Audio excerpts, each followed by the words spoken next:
예, 문화일보예요. 문화일보. 2026년도 2월 3일자 기사입니다. 성가크루스 나이 정책 코멘트를 하겠습니다. 감정가 9억 아파트 경매 붙였던 15억 훌쩍. 이 이유가 또 있더라고요. 경매에서 나온 것들은 여러 가지 제약에서 풀어졌더라고요.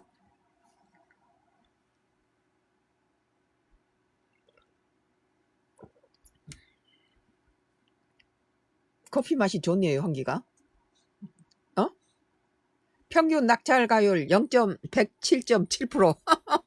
2022년 6월 이후 최고.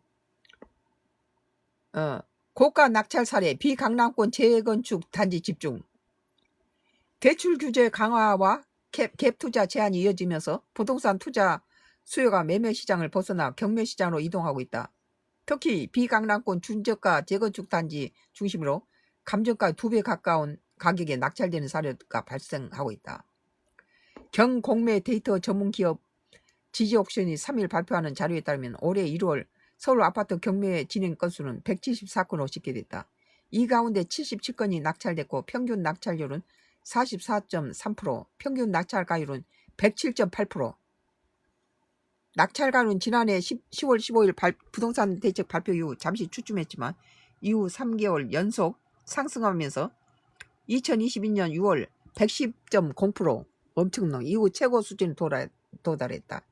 6월 27일, 그러니까 본래 기준치보다 엄청나게 많은 8억짜리가 무슨 뭐 15억으로, 그러니까 막 2배로 올라버린 거죠.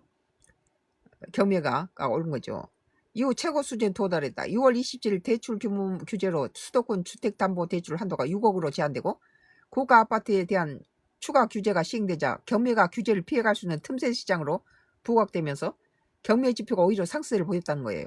경매로 받은 것은 대출 규제 이런 거 다 없어요. 경매로 주택을 취득하면 토지거래 허가 대상에서 제어돼 2년 실거주 의무가 적용되지 않는다고 그래요.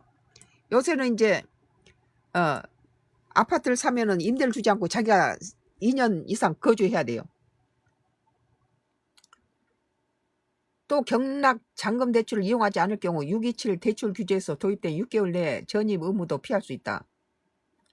여기에 감정가가 통상 6개월 전 시세를 기준으로 산정되기 때문에 집값이 급등한 시기에 시세 대비 상대적으로 저렴한 가격에 매입할 수 있다는 점도 투자 매력을 키운 요인이다.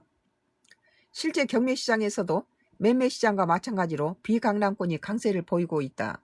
자치구별 낙찰가율을 보면 동작구가 139.2%, 성동구가 131.7%, 광진구가 129.0%, 영등포가 124.9% 등 상위권 대부분이 비강남 지역이다. 강남 3구 중에서도 송파는 120.0만이 비교적 높은 수치를 기록했다. 고가 낙찰 사례 역시 비강남권 재건축 단지에 집중됐다. 지난달 서울 마포구 성산동 성산시형 전용 51제곱미터는 감정가 9억 3,300만 원에서 26이 몰리면서 15억 9,999만 원에 낙찰돼 낙찰 가율이 171.5% 1위를 차지했다. 171%. 이 단지는 1986년 준공된 3,710가구 규모 대단지로 지난해 조합 설립 인가를 받으면서 재건축 기대가 많이 커진 상태다. 동작구 사당동 사당 우성 여기 또 이거 꺼져버리네 이게.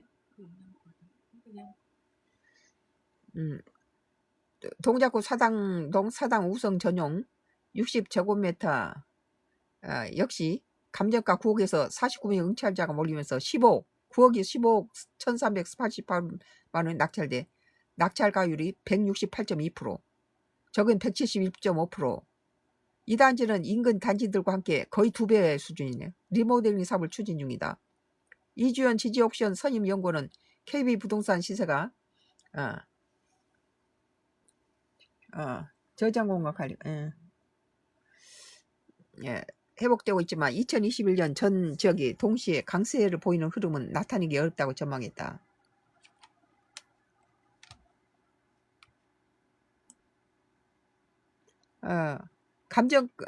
문화일보 감정가 9억 아파트 경매 붙였더니 15억 훌쩍.